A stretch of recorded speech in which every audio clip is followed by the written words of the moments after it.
Toujours dans la continuité de la réalisation de ce projet de construction, nous sommes en train de gérer l'escalier. Très souvent, l'escalier se déroule en 4 étapes: le tracé, le coffrage, le ferraillage et enfin le bétonnage. Nous sommes donc en train de réaliser cet escalier et comme je vous ai souvent expliqué, chaque projet de construction est unique. Il n'est donc pas question de se dire: Romuald, nous avons déjà assez vécu d'escaliers avec toi, surtout les escaliers droits. Il est question de proposer d'autres géométries. Je vous ai souvent fait part de ce que nous parlons, de ce que nous faisons. Nous n'allons pas inventer un escalier hélicoïdal ou bien un escalier balancé pour pouvoir faire une capsule. Si jamais un de ces escaliers s'impose à l'un de nos projets, on se fera le plaisir de partager le process avec vous. Mais tant que nous sommes sur ce type d'escalier, il est toujours important de vous rafraîchir la mémoire.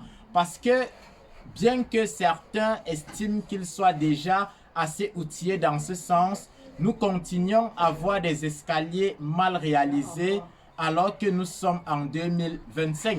Si vous visitez des bâtiments, vous verrez que 80 à 90% ont des escaliers non fonctionnels. Pas parce que la géométrie est complexe, simplement parce que le process n'y a pas été au rendez-vous. Alors, pour ce bâtiment, les paramètres, les données de l'escalier sont différents. D'abord, parce que la hauteur à franchir est différente. Sur ce site, nous avons une hauteur sous dalle de 3 mètres, c'est-à-dire la hauteur entre le dessus des fondations, et le dessous de la dalle. Cette hauteur est de 3 mètres. Nous avons plus les 20 cm de la dalle, on a donc 3 mètres 20. Et 3 mètres 20, c'est un carré parfait pour pouvoir distribuer des marches à 16 cm. Il y a un internaute qui, après l'une de nos publications en rapport avec l'escalier, avait dit non, la contre-marche c'est 17. Comme si 17 était une valeur standard. La contre-marche a un encadrement dans lequel ça doit être pris. Sur le site, comme j'expliquais, nous avons, parlant de données de l'escalier, une contre-marche de 16 cm. Quand je parle de contre-marche, il s'agit bel et bien de la hauteur de la marche. Vous avez donc la hauteur de la marche qui, elle, est prise à 16 cm. Vous avez le giron ou bien le pas qui, lui, est pris à 30 cm et sur tous nos escaliers, sauf en cas de contrainte majeure, nous travaillons avec la valeur de 30 cm. Vous aurez l'emmarchement ou bien la longueur de la marche, cette distance. Lorsque nous allons faire le coffrage, nous allons revenir vous présenter l'emmarchement.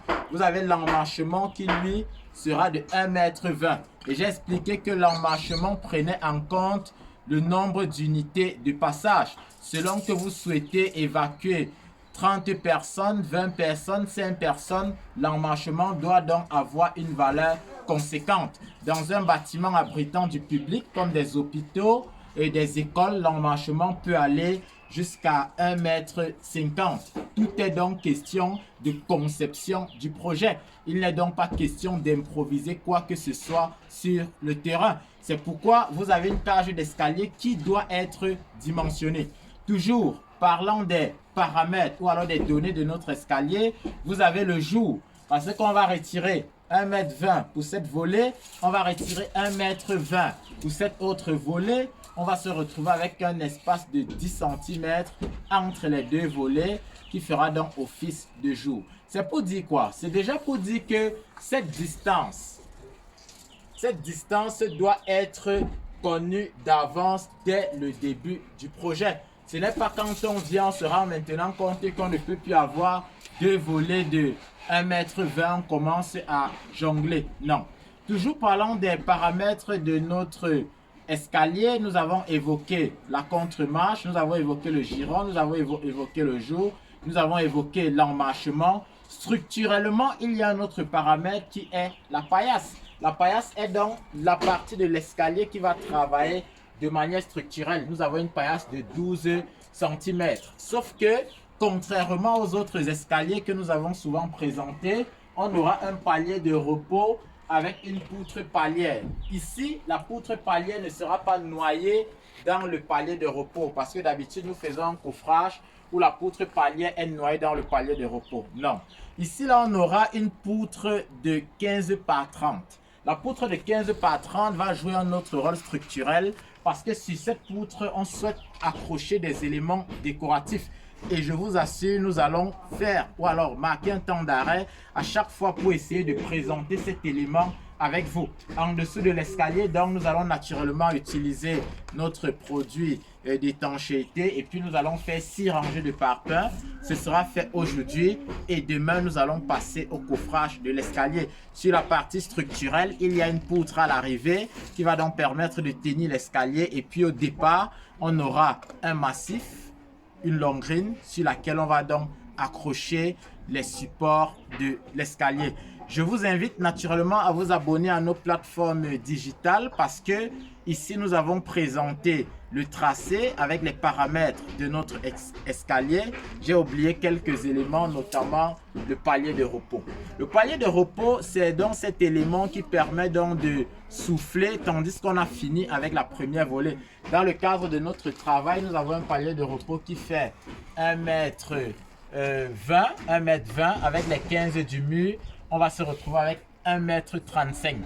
Donc, on a le mur de 15 qui va continuer et puis on a un palier de repos de 1,20 m. Vous êtes quand même conscient qu'on a souvent vu des escaliers avec des paliers de repos de 90, des escaliers avec des paliers de repos de 80. Comment est-ce qu'on peut tourner aisément avec un meuble? Très souvent, c'est parce que tout a été improvisé sur le site ou alors parce qu'il n'y a pas eu de contrôle technique pendant l'exécution des travaux. Lorsque les paramètres sont arrêtés, l'équipe de suivi jette un coup d'œil avant qu'on ne passe à la phase de réalisation. D'ici là, comme j'expliquais, on finira avec le mur qui sera maçonné et ensuite, on viendra lancer le coffrage. Le coffrage sera donc fait demain, ensuite le ferraillage. Après, on mettra les contre-marches et le bétonnage se fera en même temps que la dalle. Je vous invite naturellement à vous abonner à nos différentes plateformes digitales pour nous donner de la force dans ce travail que nous faisons quotidiennement en vue d'éclairer le grand public sur ce que nous avons appelé les bonnes pratiques en termes de construction. Merci.